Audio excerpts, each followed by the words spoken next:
Olá pessoal, tudo bem?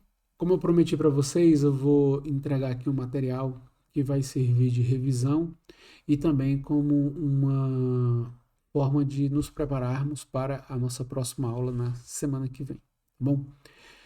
É, Nós havíamos começado conversando sobre a primeira lei da termodinâmica e eu havia definido para vocês que a primeira lei ela é um conjunto de todas as formas de energia que um sistema termodinâmico pode apresentar.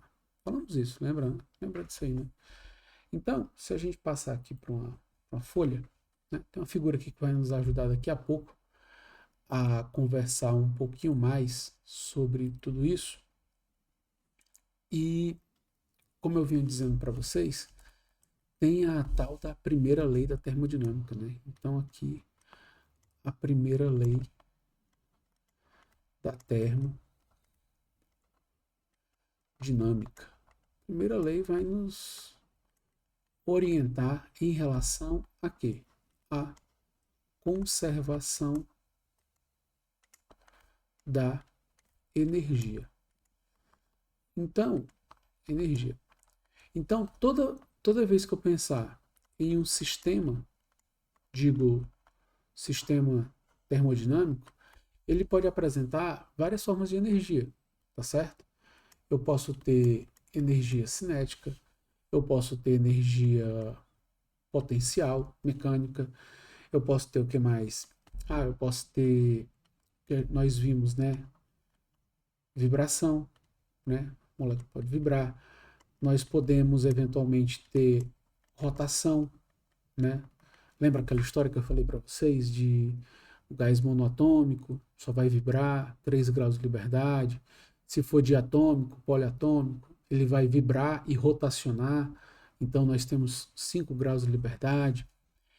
Você pode se lembrar, por exemplo, das ligações químicas, certo? Então, ligações químicas, por que não? É outra forma de eu conversar com você sobre as formas de energia que um sistema termodinâmico pode apresentar, tá certo? Então, o somatório de todas essas formas de energia, nós chamaremos, a partir de agora, de energia interna. Então, a energia interna, que eu represento pela letra U, é o somatório de todas essas formas de energia. E uma outra coisa que eu falei para vocês é o seguinte, que essa energia interna aqui, ela se comporta como uma função, como uma função de estado. E isso aqui vocês também lembram o que quer dizer. Tá lembrado disso aqui? Isso aqui quer dizer o quê? Que a minha variação de energia interna vai ser igual à minha energia interna final menos a inicial. Não interessa quais foram os caminhos que o meu sistema adotou para que ocorresse essa variação de energia. O fato é que só vai me interessar o estado final e o estado inicial, tá certo? E também eu falei uma coisa para vocês que está relacionado com as unidades, tá certo? Vou até colocar aqui, porque eu considero importante a questão das unidades. Geralmente, nós vamos observar energia interna sendo medida em joule, tá bom, pessoal? A gente representa pela letra J. Lembrando que um joule corresponde a 1 quilograma por metro quadrado vezes metro quadrado segundo a menos 2, de acordo com o sistema internacional de unidades, certo? Então, o joule ele é a medida do sistema internacional que a gente usa para expressar a energia interna, tá certo? Falei mais. Relembrei com vocês a história do sistema isolado. Por quê? Essa definição que nós temos de energia interna como sendo um somatório de todas as formas de energia e, portanto, é, essa quantidade de energia ela é conservada, Isso daqui vai fazer a gente lembrar da história do sistema isolado. E no sistema isolado, você não permite que ocorram trocas de energia, certo? E também não ocorra troca de quantidade de matéria. Então você vai precisar lembrar que no sistema isolado não vou permitir que ocorra. Como é que eu posso representar aqui? Eu representei com a caixinha, lembra? Eu fiz um desenho de uma caixinha assim. Você tem aqui, ó, que não troca energia e nem troca matéria, tá? Vou representar aqui a letra E e vou colocar aqui a letra N para ser o número de mols. Acho que ficou pequenininho aqui para vocês verem, né? Deixa eu ver se eu consigo dar uma melhorada nisso aqui. Aqui, ó. Acho que aqui tá melhor de ver, não tá? Pronto, assim, ó. Assim fica melhor de ver, né? Daqui a pouco eu volto para aquela figura ali, vocês conseguem ver mais. Então, no meu sistema isolado, eu nem troco energia, nem troco quantidade de matéria. Qual a vantagem disso? A vantagem disso é que eu vou conseguir te garantir que tudo que acontecer no meu sistema, a minha vizinhança vai observar com um sinal contrário. Eu já estou começando a lembrar com vocês aqui a história da convenção dos sinais. Então, tudo que ocorrer no meu sistema, a minha vizinhança começa a observar com um sinal contrário, tá certo? Então, isso é uma coisa importante para a gente poder conversar, porque eu começo a criar agora uma relação matemática onde eu digo para você o seguinte, olha, a energia interna, deixa eu colocar aqui na minha canetinha de novo, a energia interna U, vou melhorar isso aqui, a energia interna U do meu sistema, ela vai ser igual a menos a energia interna da minha vizinhança. Quero dizer com isso, se eu estou aquecendo o meu sistema, estou fornecendo energia para ele, por exemplo, de alguma maneira, quer dizer que a minha vizinhança está perdendo essa energia, porque essa energia só pode vir da vizinhança, né? Imagine, se você está aquecendo a quantidade de água, por exemplo, você que está aquecendo está perdendo energia, enquanto o sistema está ganhando essa energia, essa água, né? Está ganhando energia que você está cedendo calor, tá certo? De tal maneira que, se eu fosse calcular a minha energia total, né, uma energia do universo, seria a energia do sistema mais a energia da vizinhança. Como eles têm sinais trocados, isso aqui vai ser zero. Isso aqui é válido quando? Quando você tem sistema isolado. Tá certo? Óbvio. Você não pode trocar nada, só vai ser zero, né? Tanto que absorveu, tanto que perdeu e por aí vai. Isso daí garante que a gente tenha uma igualdade matemática e mais do que isso, que a gente diga que a variação de energia interna do sistema isolado, ela é constante. O fato de ser constante não é necessariamente igual a zero, mas é um valor que você consegue medir exatamente. Tá bom? Isso aí foi uma das coisas que a gente falou durante as aulas. Outra coisa que eu comentei com vocês foi a respeito dessa figura aqui. Né? Eu não mostrei essa figura aqui exatamente lá no dia da aula, mas agora eu vou explorar um pouquinho essa figura aqui para lembrar vocês o seguinte. Deixa eu mostrar aqui.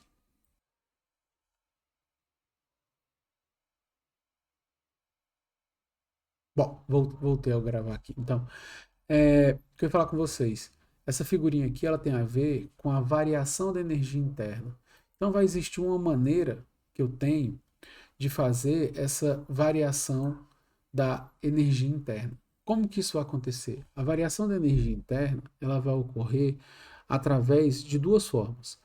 Ou eu vou variar o volume desse meu sistema, ou eu vou variar a temperatura, tá certo? Como assim? Existem duas funções que vão atender à variação de energia interna.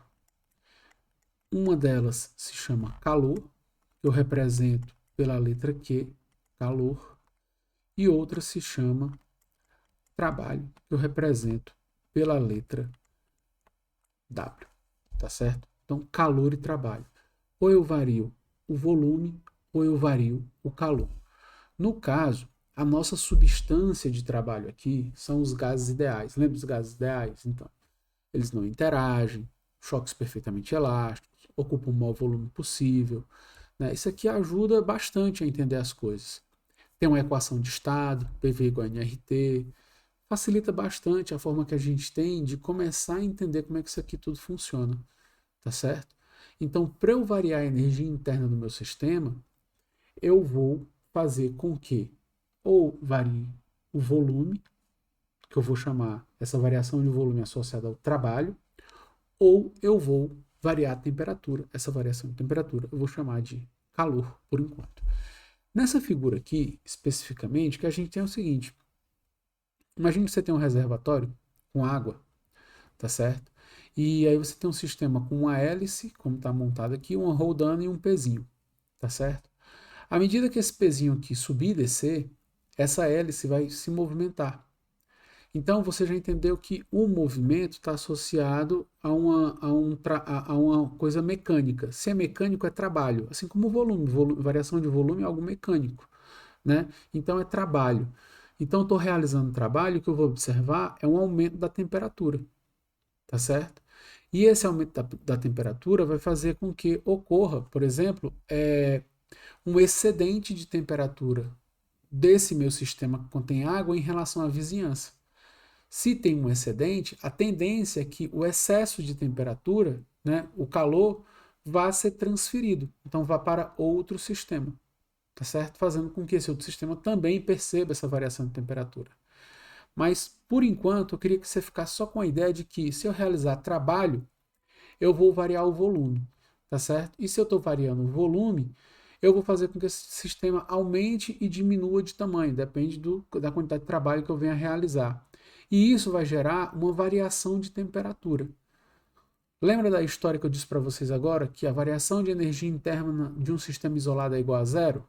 Então, se o meu ΔU é igual a zero, deixa eu pegar aqui uma canetinha.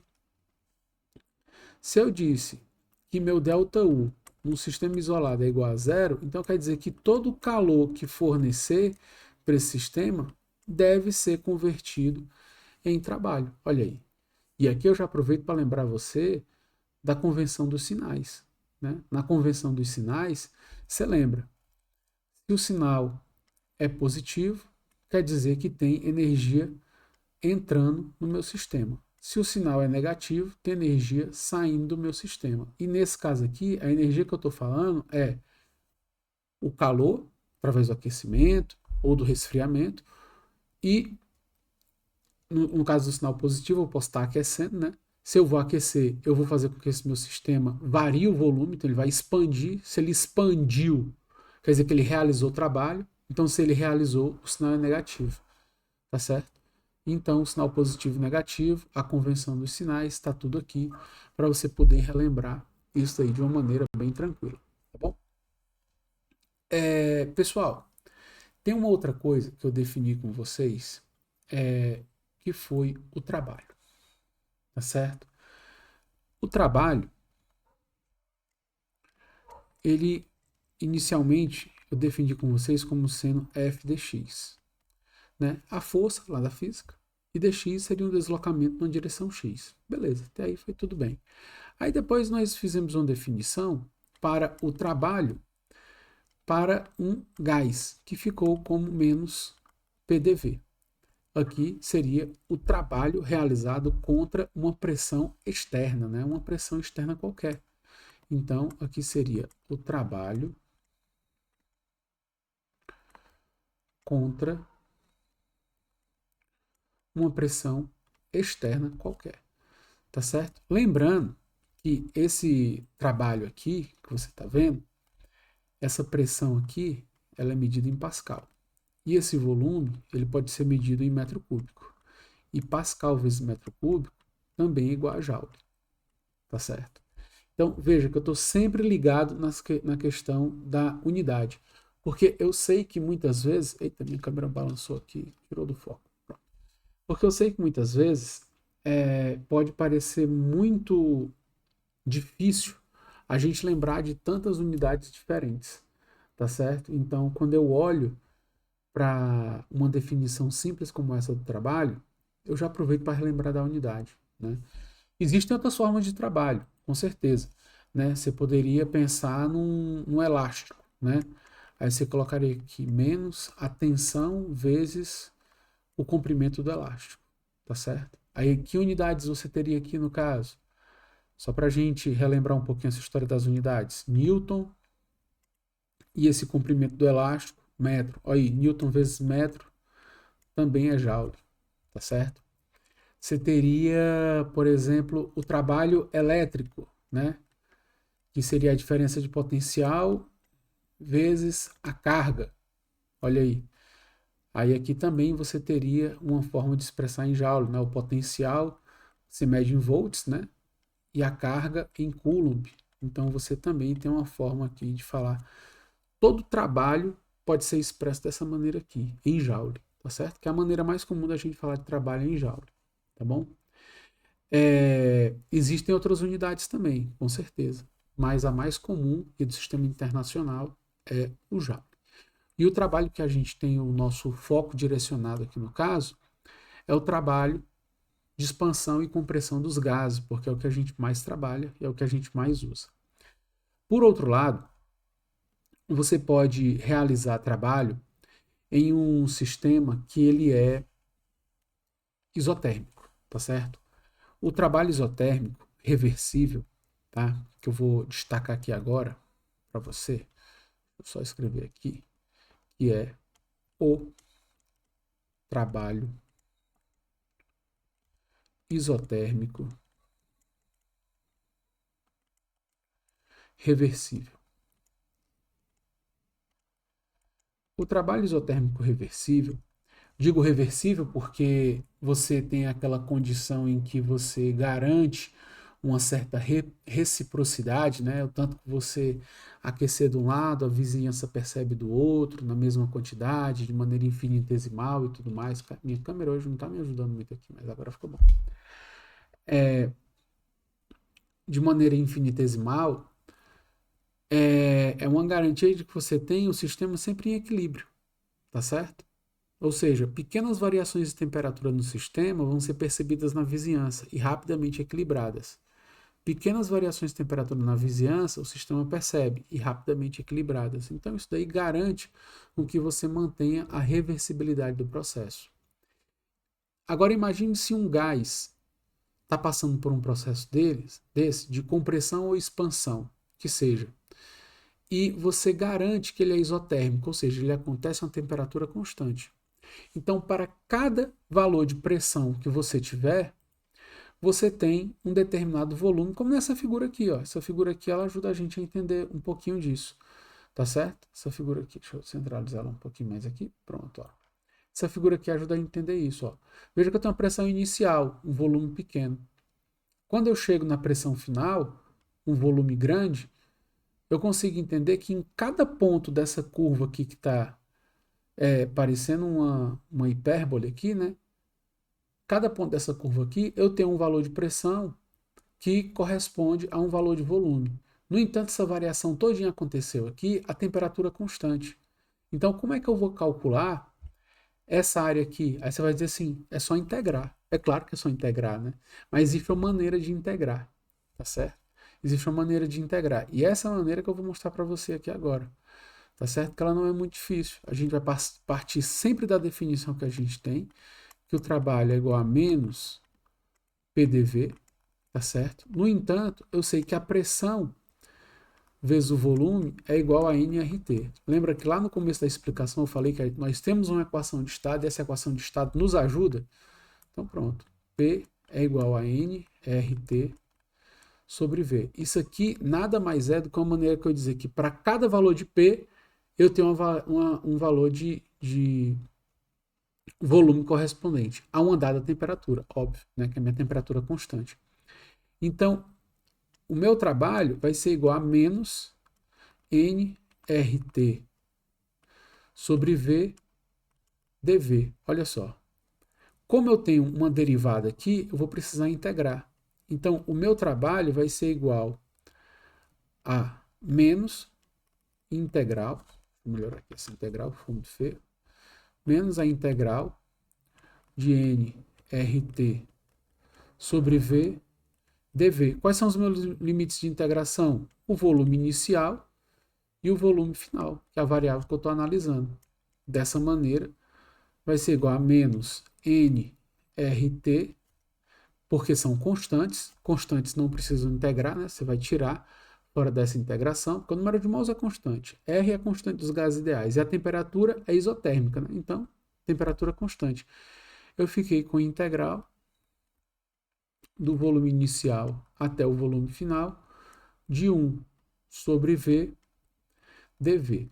No caso, pessoal, a solução dessa integral aqui, certo? Qualquer integral definida que eu tenha, que seja 1 sobre x dx, a solução dela vai ser o ln de x mais c.